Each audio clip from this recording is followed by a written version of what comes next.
What up, what up, what up, ladies and gentlemen, boys and girls? Want to thank you for joining us and welcome you to another edition of the Charles Coleman Podcast. My name is Charles Coleman. I'm your host, and we have an amazing show lined up for you today.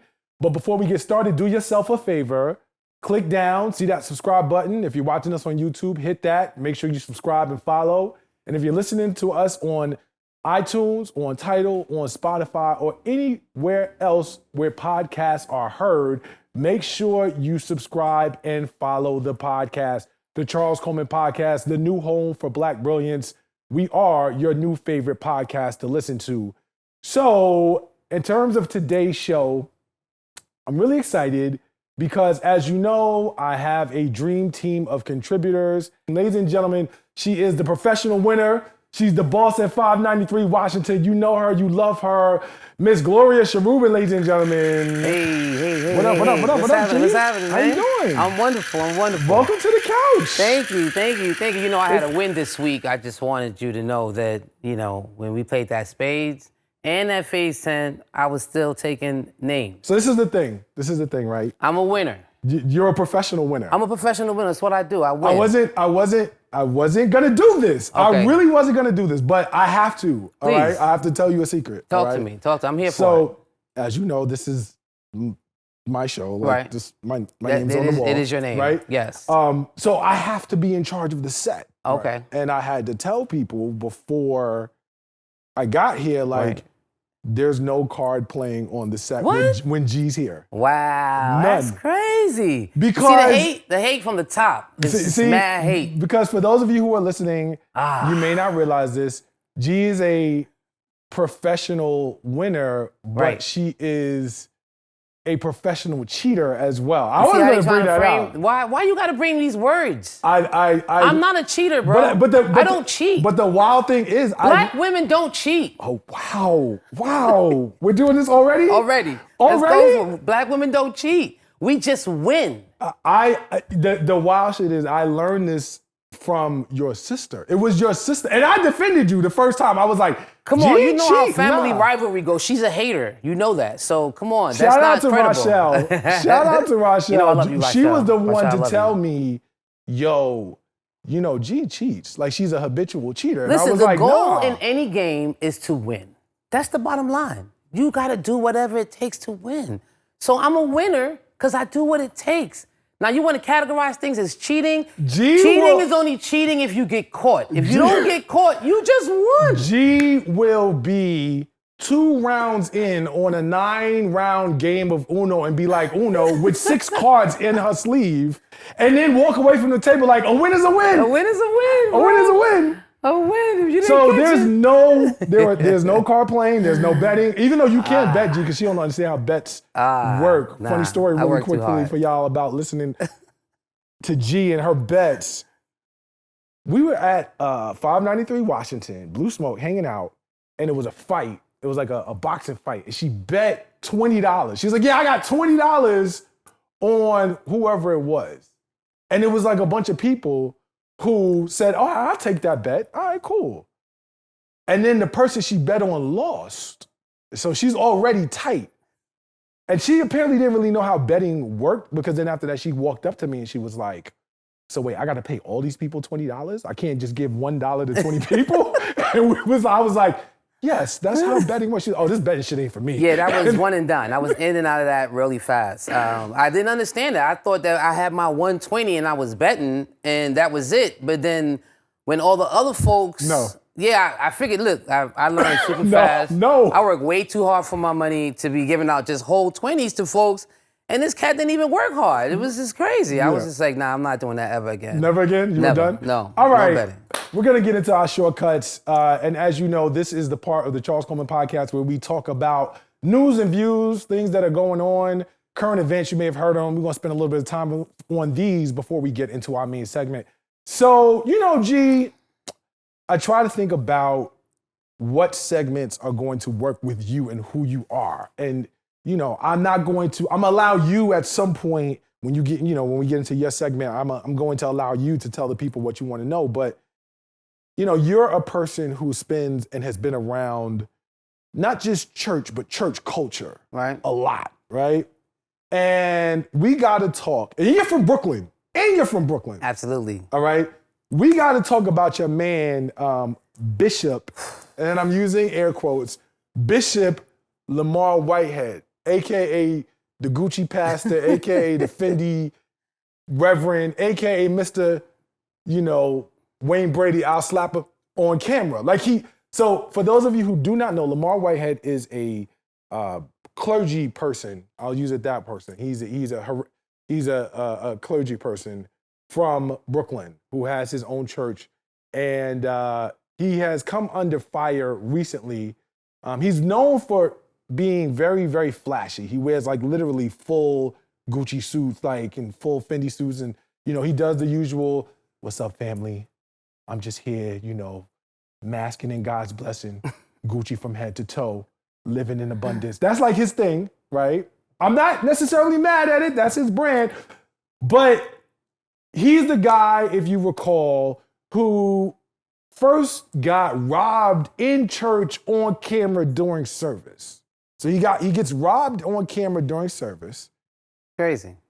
That's bad enough. Well, that's wild enough. And then more recently, there was apparently a parishioner who, at some point during the service on a live, it was a woman approached him or approached his family, or he interpreted as approaching his family. He actually kind of almost choked this woman, right? On camera. I'm not gonna ask, is this Christ-like? But I know you saw it. I definitely saw it. You're from Brooklyn. You always have a different take on stuff than other people. Because you may see the Gucci and be like, nah, he's living God's blessing, which is I'm not mad at. Right. But I gotta hear your thoughts on this. I mean, first of all, from the first incident where he got robbed, the minute I saw it, I was like, it's a setup. Word. It seemed like an inside job from the beginning. It was an inside job. Nothing about it looked real, authentic, number one. Number two, the level of irresponsibility that he exists in is beyond me, okay? I don't care how blessed or how abundant living you thinking you should be. There's no reason for you to be that flashy and that gaudy. You're not attracting anything that way. You know what I'm saying? Right. And then, so from the top, I thought it was a hoax. I'm like, this dude's a scam artist. I've seen him on social media, you know what I'm saying? And it's just it doesn't even balance out. My man got 7 people in the church, bro. How do you have all this stuff? You pushing Rolls Royce, all kind of crazy. Something else gotta be going on. It just doesn't add up. You know what I'm saying? What's up, family? I'm just here in my Phantom, getting my car washed. The abundance of God is just it's bro, what are we doing? What's the messaging here? You know what I'm saying? I think that's a real question. What's the messaging? And then wait, the coup de grace was and then it wasn't just that he got robbed. It was all the stuff afterwards that he was doing that just made it seem like he was just cloud chasing. He was just looking to be in front of the camera, just looking for an audience, you know what I'm saying? And there's been other encounters that I've seen of him before this whole incident that already had me in the frame of mind that my man was just way off the charts. So do you ever worry that when things like this happen, that it, in a larger sense, on a broader level, has the potential to be imputed to the Black church as a whole in a way where people who may be on the fence or maybe teeter are like, you see, that's why I'm not messing with that. Right? No, absolutely. I definitely feel like it does. You know what I'm saying? The church has been struggling for a long time to be relevant, to be able to send messaging to the youth. And this is a place that they should come to recreate some level of balance for their own existence. And when you got characters like this, that's really just kind of I'ma choke you. I'ma choke you. The way he grabbed that lady and literally dragged her out the church, he just like a person that beats women. There was no resistance. Now, first of all, if you just got robbed less than 2 months ago, where's your security? Facts. And if you felt like the woman was a threat, why wouldn't they move in? You know what I'm saying? And move her out of the way versus you feeling like you need to leave the pulpit in the middle of your whatever you're doing, presenting, to drag her out of the building. You know what I'm saying? It just doesn't make sense. And then when you see the panel and the camera, I'm like, you doing all this. And so you can't control the environment in a room of 6 women. It's 8 people. It's just 6 women. That's it. Nobody else. You know what I'm saying? You can't be serious. So for me, I was just like, it definitely puts a bad taste, and it gives people that are already on the fence about being in church more reason to just be like. He didn't want to ruffle the Fendi. Right. Oh, that's what it was. He felt like she was getting too close. She was getting too close. Yeah, I don't know. Listen, it's not acceptable. I it's agree embarrassing with you. In all honesty. I think that's the word. Right. I think it's embarrassing. I mean, I don't know how many people outside of our culture and our space are paying a ton of attention to that. Right. But if it ever does get out, right? Like if it ever does become something that people pay attention to, I think it really makes. It's almost buffoonish, in my opinion, in terms of the optics of it. Right. The optics of it border on buffoonery. Right. Because it really makes you wonder, again, to your point, what's the messaging here? Right. And who is this for? Who is this for? Right. Right? Like, who is this for? Who and what are you intending to attract to this space? It's just a lack of composure for me. You know what I'm saying? Like, I can't reconcile it in my brain. Pastors already get a bad rap as it is. Mm-hmm. You know what I'm saying? Like, I think as a pastor, you have to maintain a certain delicate balance on who the parishioners are and how you exhibit your wealth. Especially when there's this huge unbalance. That Cadillac, baby. You understand what I'm saying? Like, the idea that, if you're Christ-like, is only if you're blessed on a super high level. So everybody else that's below the poverty line, God don't see them, they're not blessed. Like, that's the messaging that you're sending. Right. You know what I'm saying? So, at the end of the day, it's not realistic. You know what I mean? Like, obviously, yes, you should be blessed. If you're walking with Christ, yes, you should be blessed abundantly. That's what the word says, right? Okay, cool, great. But there's got to be some kind of balance in your own self to manage that. In terms of like what that looks like. What that looks like, how you present that. You know what I'm saying? Like, he just looks like a show off. What a mess, Brooklyn. What a mess. We're going to move on. Last quick hit before we get to your segment, PNB Rock. This, I had to let this sit for a minute before I discussed it. And again, for anybody who may be listening and thinking, well, that happened a couple weeks ago. Why are you talking about it now? Because the conversation isn't just about PNB Rock. Right. We've entered a space where the industry, the arena, like it used to be that the toughest thing about being a rapper was that you had to defend yourself lyrically against other dope rappers. Right. Right? Like you could catch a stray in terms of a bar because you said something that somebody else took a certain way, and the level of machismo or the level of aggression in hip hop on the microphone was something that, someone would respond to. But now we've entered into the space where, like, for some people, depending on how you express your art, and I'm going to say that again, how you express your art, you might legit be playing with your life. I feel like everything about this story is wrong, but again, not making it specifically about him, the question becomes, how did we get to a space where the idea of being an MC in hip hop is dangerous? Like, it's actually dangerous. Like, we ain't got enough danger just being black men walking around. Like, now we got to worry about, like, if I want to rhyme, do I really, like, can I go to Roscoe's and eat? Like, where did it switch from being, this is what I do, this is how I express my art, to, like, I legit might have to, pull out on some dudes? I can't tell you when it switched. I feel like it's been getting more and more violent, in terms of just, like, the way in which people have just been responding to artists. The music business has changed so much. You know what I'm saying? And, these young kids are coming out. They want to make a name for themselves. They're affiliating themselves with certain organizations. You know what I'm saying? And, at the end of the day, they walking around with a bunch of jewelry on. I think it's been unsafe in the hood forever. That's not a new phenomenon. Right. You know what I'm saying? Like, and these cats got to think a little bit more forward. You know what I'm saying? Because you just not going to be jumping into cities and wearing all this jewelry and you by yourself. Like, you got to think about that, especially, and it's not like this is the first situation. Right. You understand? You know what I'm saying? But what does that say?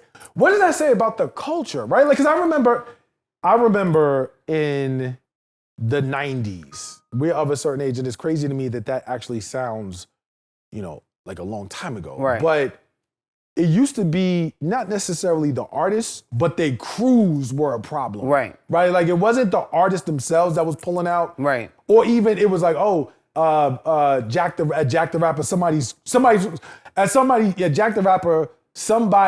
from somebody's crew always got hemmed up. Right. Like that was the thing. It wasn't ever them. It was like two people from the entourage got to a beat. Right. Hot 97, it was, you know what I'm saying? It was always a thing like in the 90s. But now it's the artists themselves, and it's the artists themselves that are also not just perpetuating it, but actually acting it out. But the other part is you gotta remember in the 90s, you could go to Jack the Rapper, you could move around and people not really know where you at. For those of y'all who are listening who are too young, Jack the Rapper was the equivalent at this time of like, let's say the Revolt Summit. That's like the, Right. because people are listening, they may not know Jack the Rapper. Right. What is that? If you Right. Google it, you'll know. It was a huge music conference. It was the biggest thing going for hip hop at the time. And that was where everybody who was anybody and wanted to be somebody went to in order to sort of be in the space. And a lot of shit happened because it was just a lot of stuff going on. A lot of people. A lot of people, right. Yes, Go ahead, I'm sorry. all caliber. But I think that one of the things that we need to really recognize is how technology is playing a role in people's visibility. You know what I'm saying? Like people are posting in real time where they are. Yeah. You know what I'm saying? So you got folks that's just moving on a different apparatus altogether. You know what I'm saying? That knows where you are, can pull up to that spot. And if you're moving unprotected, you're a victim. You feel what I'm saying? And it's just like, and I don't know that their music is the reason. I think violence is violence. I think folks that's out here that's looking to just leverage someone else's wealth for their own benefit is gonna move on any opportunity. You know what I'm saying? And the fact that we could identify where you are and catch you in the moment in that and you're vulnerable, like we gotta be, more cognizant and be moving 10 steps ahead of that. You know what I'm saying? I hate to be that guy, but I'm gonna be that guy and say that, social media and clout chasing has fucked up the game. It's changed in a lot of dramatically. ways. I'm going to say it has fucked up the game. Okay. Because that's the thing, right? The spiciness. If you think about the progression, right? Like let's go back and think about a diss record. Think about Hit 'Em Up. Think about Ether. Think about, what's the joint on Blueprint? The joint with Jay-Z diss. Like if you think about any of those, Right. like when people heard it was like, oh, now we're at the radio. Right. All right, cool. So then you escalate because now you go in, you could do a live and you could talk trash. And now people are like, oh, right? And then, but there's only but so much of that can go on because, again, you got eyes on you now and people are watching. So the clout, maintaining the clout, it just can't be on a record.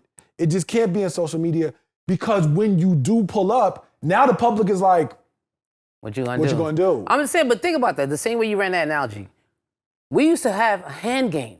You had beef with somebody. Oh, facts. Folks was putting their hands up and they was fighting. And we went from that to like, all right, so we gonna bust this beat. We gonna break dance. We gonna dance it out. That's the facts. You know what I'm saying? We ain't gonna fight. We gonna just whoever crew is the hardest. Pop locking, right, you know right, what I'm saying? Then we went from that to now, all right, we gonna battle hard beats.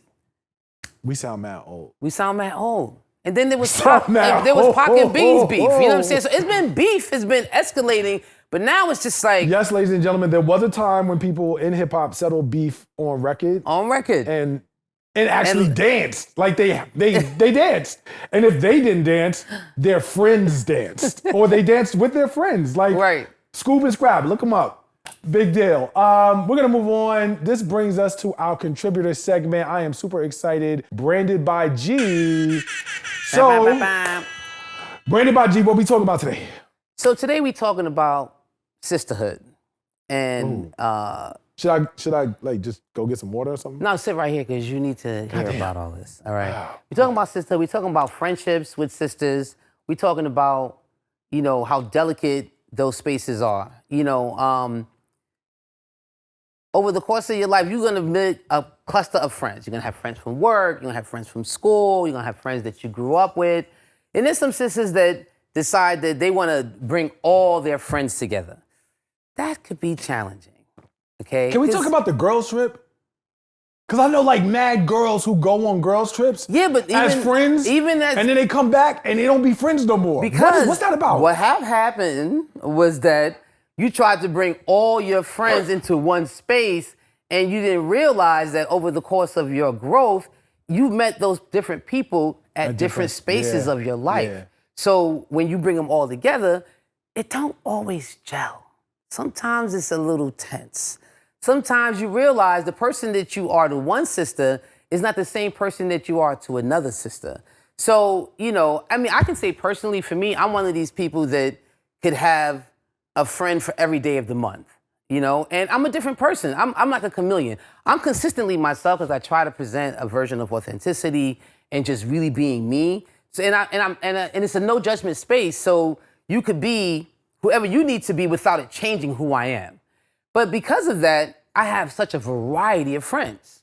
Now, trying to bring them all under one space, it gets a little challenging because I got this thing called the new friend feeling. When you become my friend, I make you fall in love with me. And you in your mind believe that I am your only friend. That shit sounds sexy. It is. It's an amazing time. That new friend feeling is awesome because you're exploring, you're getting to know this person, you're figuring out, you're trying new things. I remember when I was your new friend. You remember? I do. It was euphoric. It was awesome, right? I just couldn't wait to see you. And it felt like I had a lot of time for you. Until you cheated at cards. But then that was the other side of me that you had to meet. So I could stay authentic. But at the end of the day, the reality is when you trying to maintain sisterhood and just really building that kind of cohesion, it requires a lot of emotional maturity.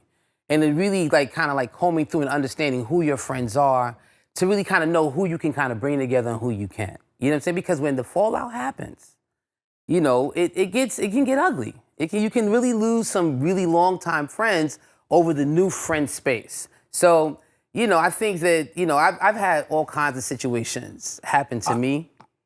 I'm a guy. Mm-hmm. I have questions. Okay.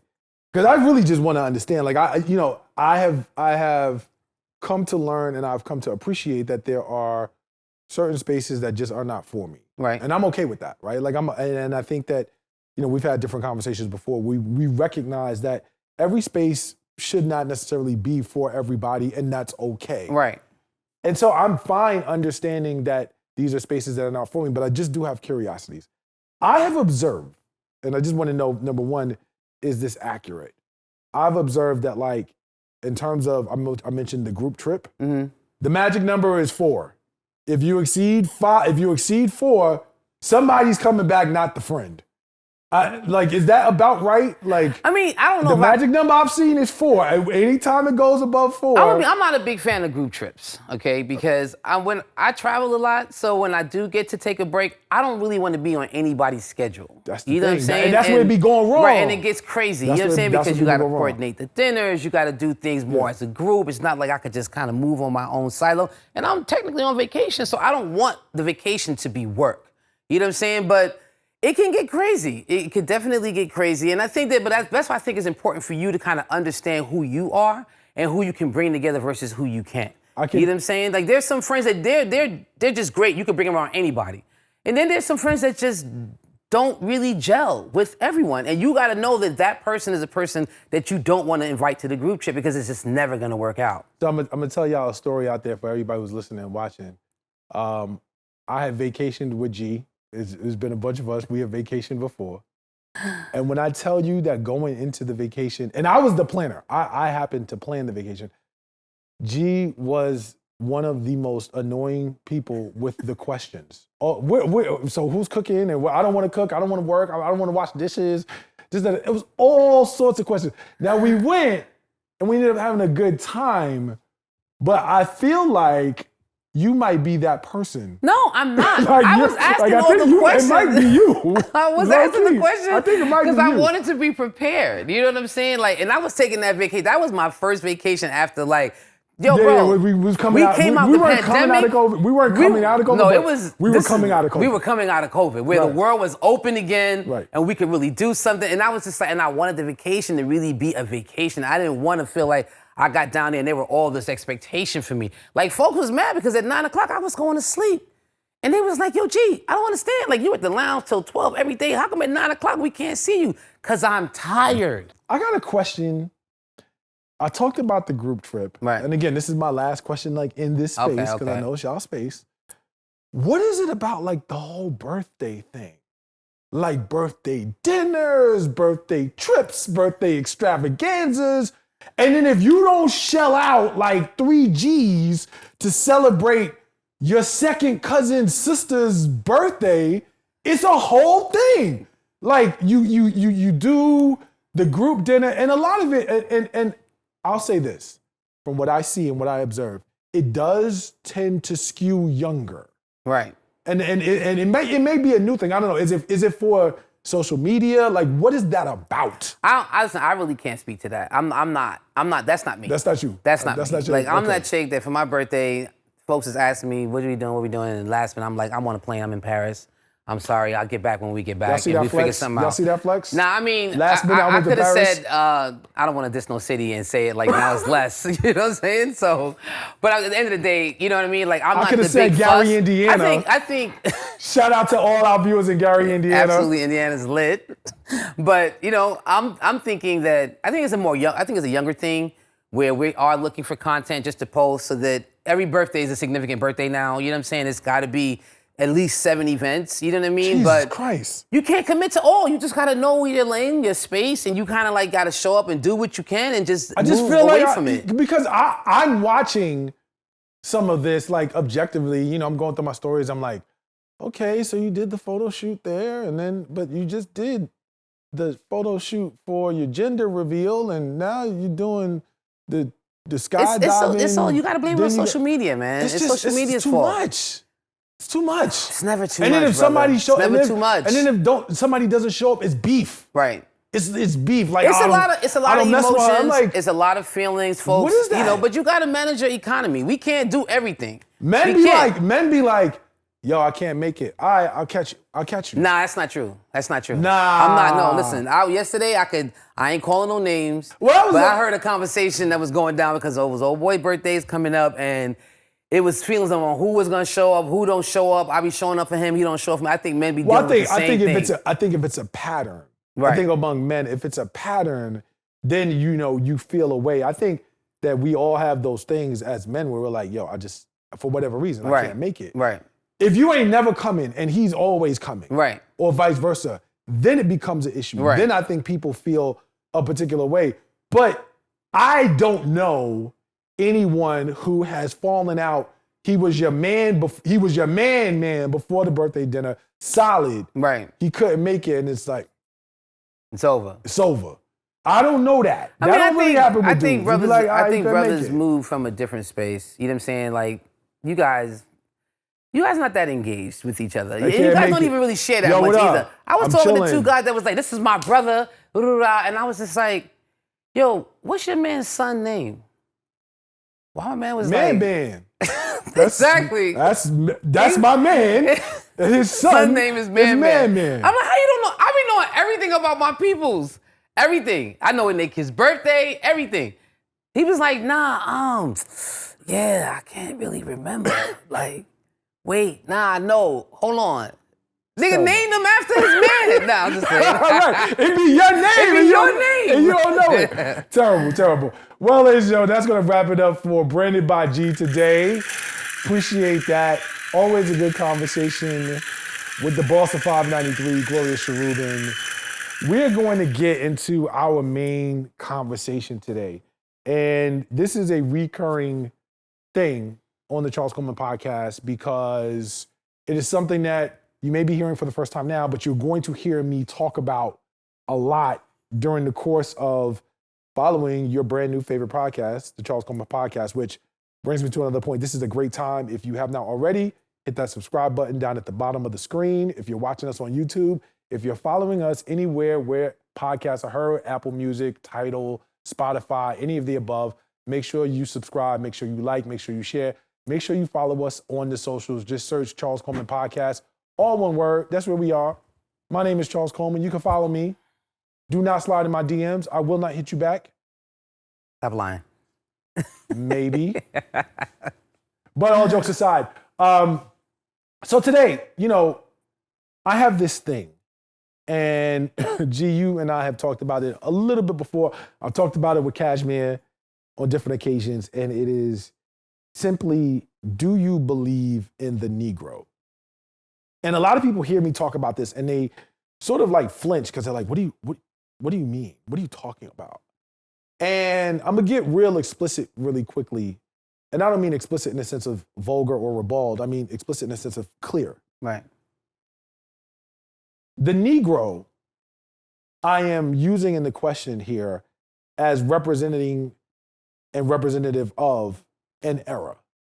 The Negro is a time that exists before we are African American, before we are Afro anything, before there is a clear and distinct association with Black people in America, there is the Negro.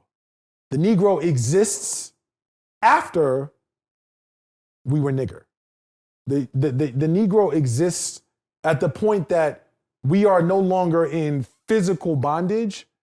And so we have to be recognized as more than a slave, but less than American. Right.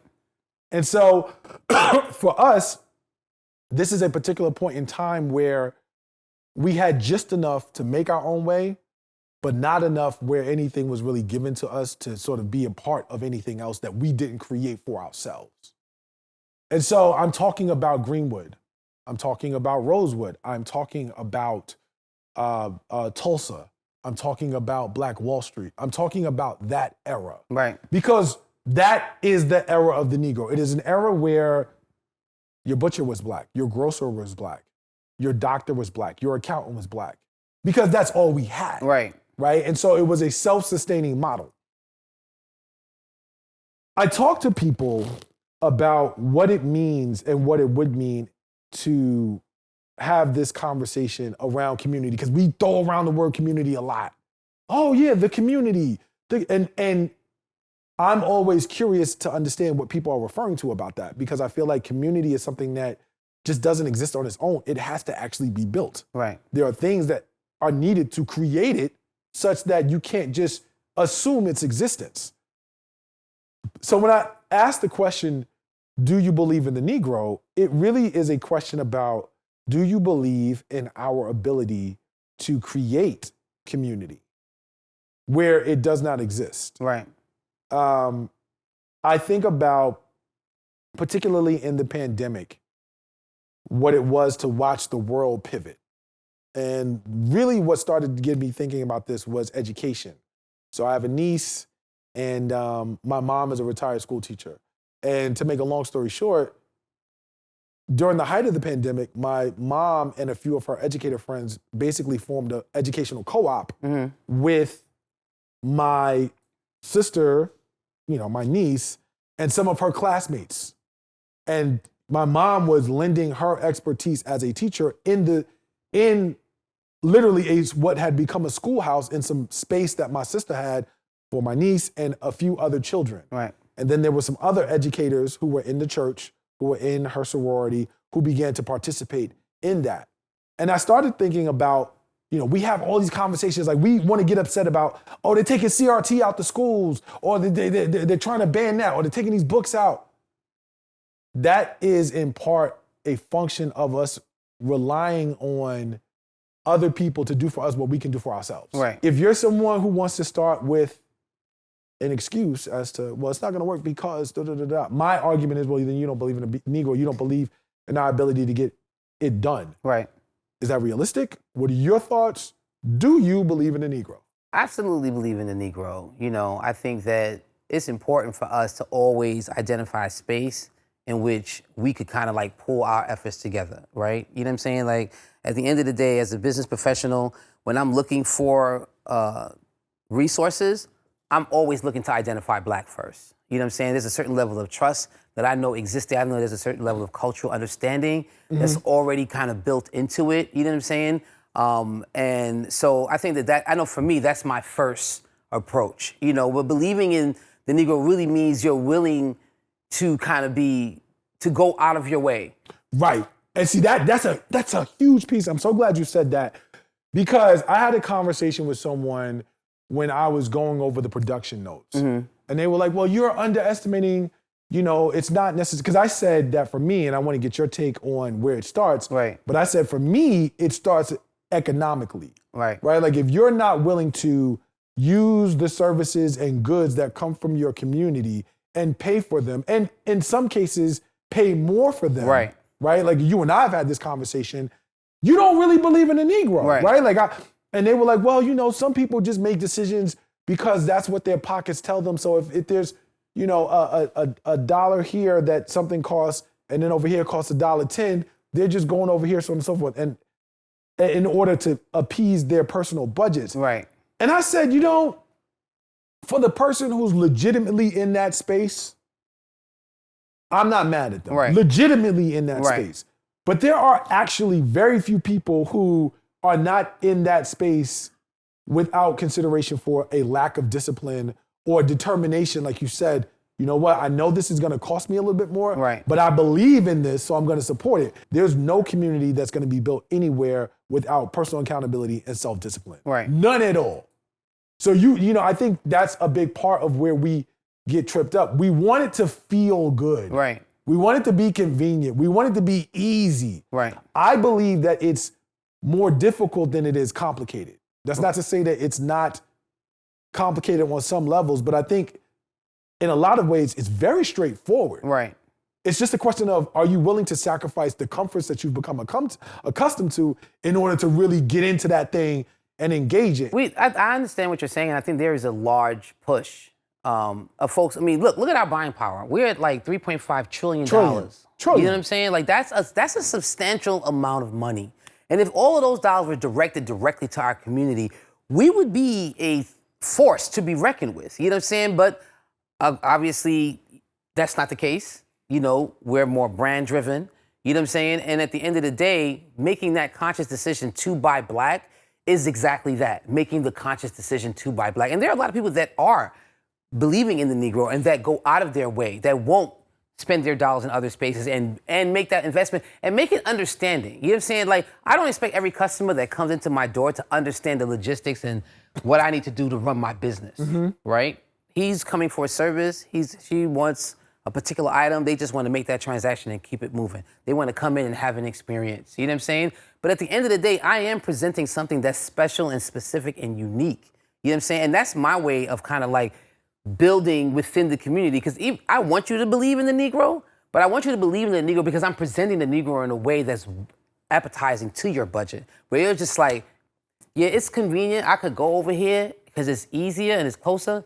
But there's something about that experience that resonates with me as a person that makes me want to go and put myself and spend more money and go over there, inconvenience myself. I think that's a big, big part of it. For those that are not fiscally in a space, to have those kind of decisions and are just kind of like moving based on what their budget can afford, understandable. You know what I'm saying? 'Cause at the end of the day, you got a woman with 3 kids, a single, and she's just got to make ends meet.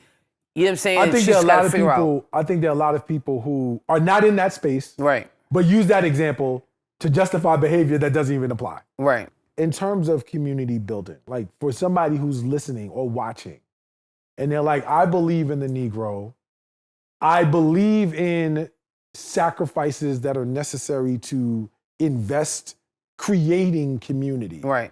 Where do you think it starts? Like just from your personal.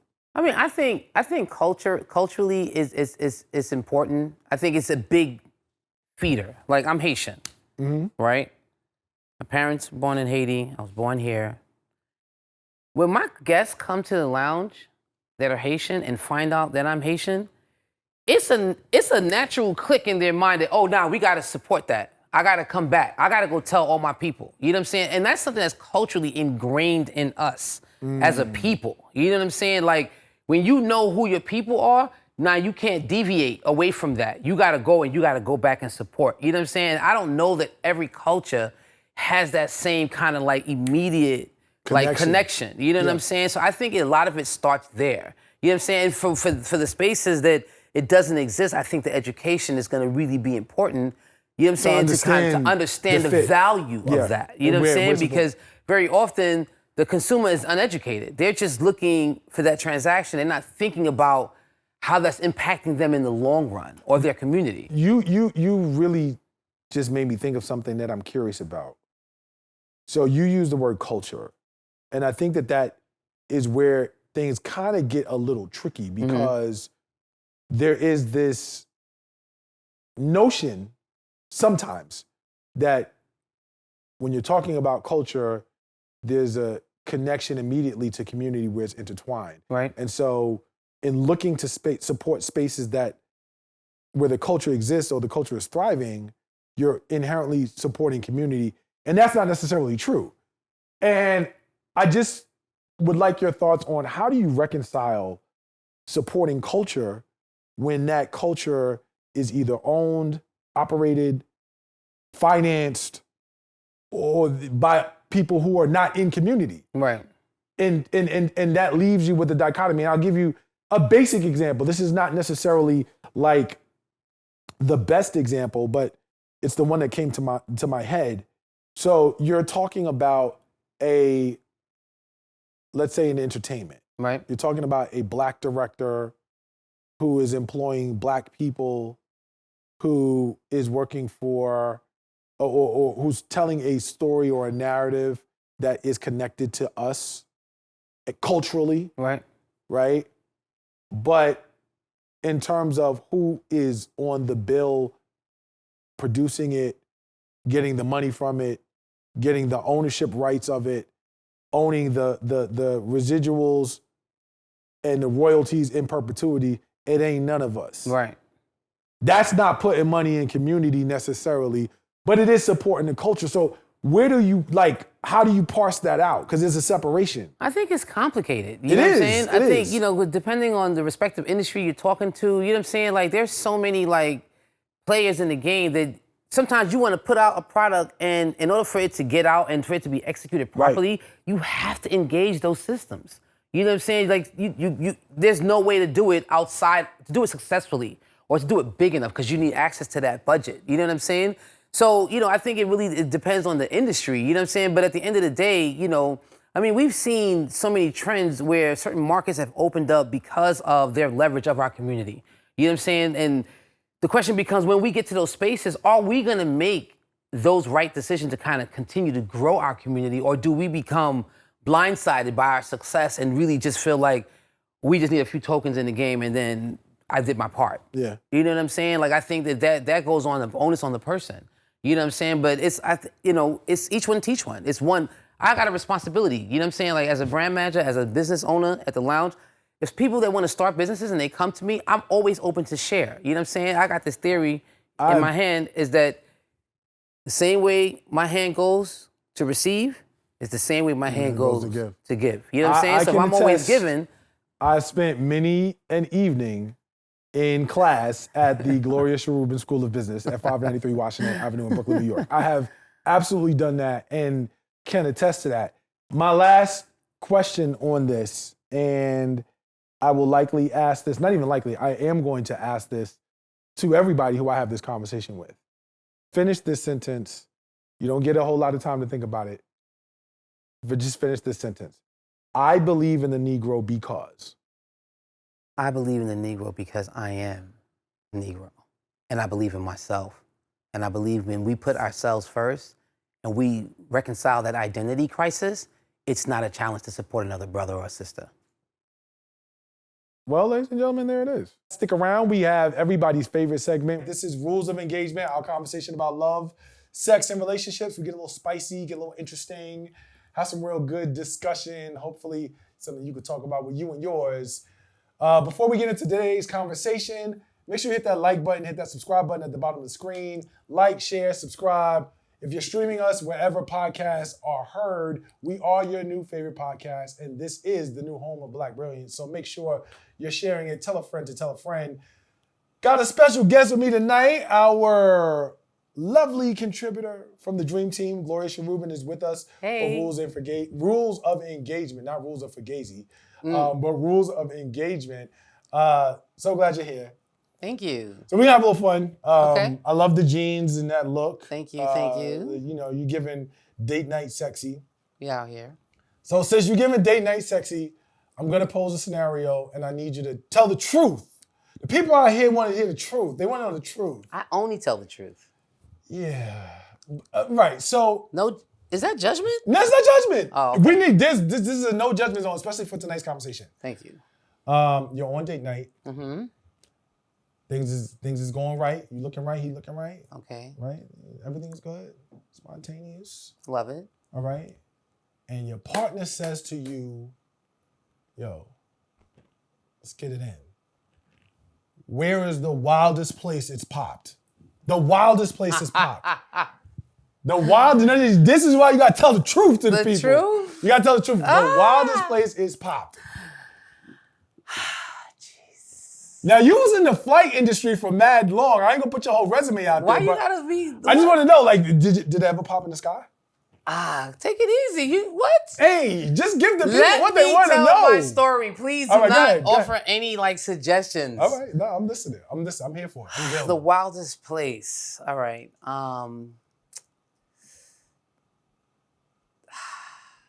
This is so much.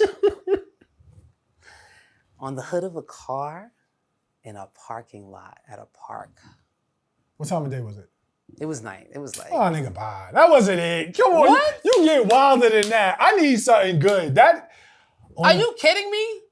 Was it like during a music festival or something? Like, was it Coachella? Okay. It was a major event that was taking See, place. that's the part you left out. You didn't give me a chance. You All were right. ready to dub it. All right, go ahead. I'm listening. I'm sorry, I'm listening. Go ahead. All right. Major event. Can I tell my story, America? Yeah. We got international listeners. China.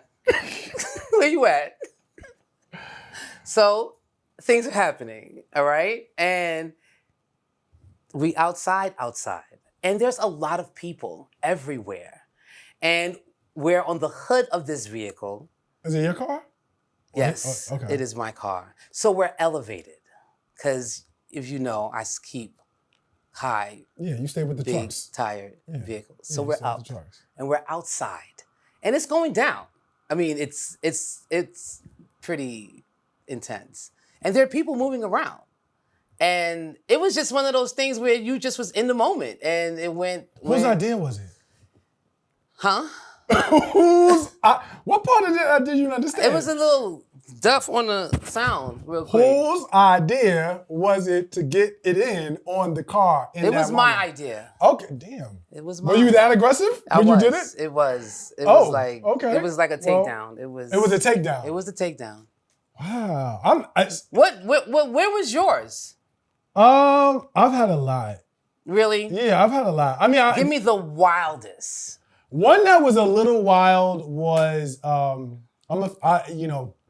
don't really watch football now, but I am a Philadelphia Eagles fan. Okay. So it would be in the players' locker room in the Lincoln Financial Field where the Philadelphia Eagles play.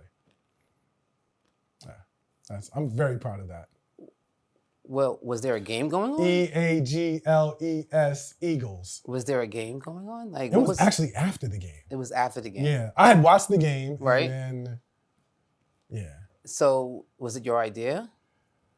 So during the game, Mm-hmm. I was thinking, I was like, yo, I wanna get it in. Now where I don't know. So I was constantly like looking for like a place. Right. I didn't know whether it was gonna be in the stadium, in the parking lot. I was just like, where? And then when I got access to the players' locker room, I was like, were the players in the locker room? Or was like the place empty? It's a big locker room. Right. So Some. And so I was like, nobody I know is topping this. At least in terms of my circle, right? Like, who's gonna beat Is that your thought at that time? No, I mean, because I was just like, because here's the thing. I was like, well, I could go to the bathroom, but The bathroom is standard. yeah, I was like, It's I'm not. here. That's not like I'm here, right? Like, exceptional. who's beating this? So I was like, yo, and it took like one or two.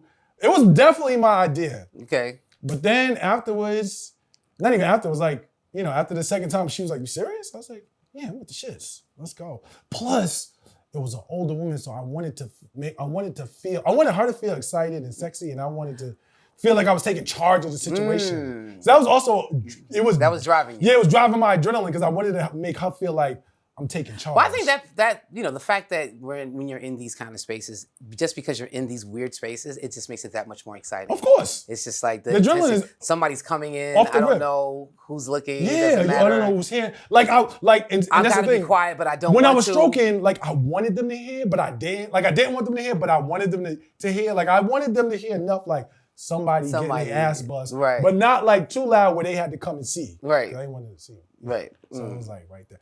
You didn't. Is this a cell phone error? I mean, you had a car, so like this is a cell phone error. Like, why are you trying to put timestamps? I just want to know. You always want to get so much information. I just want to know. You asked the question and I answered. Were you worried about someone taking a picture? That's where I'm going. The question really doesn't matter because I was in a place where it didn't even matter. Wouldn't really. No, I wasn't. You're not thinking about all that. When you were at that space, first of all, I had a lot to drink. So drink is good. Drink is very good. You know what I'm saying? It adds to the excitement. So at that point, a lot of my little concerns were just dulled down. So you're not really thinking about all that. Fuck that camera. What camera? Well. Pull your camera out. Oh, you're encouraging it. I got something for you to film. That is going to bring us to the end of another wonderful episode of the Charles Coleman Podcast. My name is Charles Coleman. I'm your host. I want to give a special thank you to our contributor, Gloria Cherubin, who joined us for this episode. Please make sure that you are subscribed, that you are registered, that you are following for all sorts of exclusive content at charlescolemanpodcast.com. Make sure you're registered, make sure you're subscribing, make sure you're following us on the socials. We are your new favorite podcast. This is the new home for Black Brilliance. Until next time, peace and love.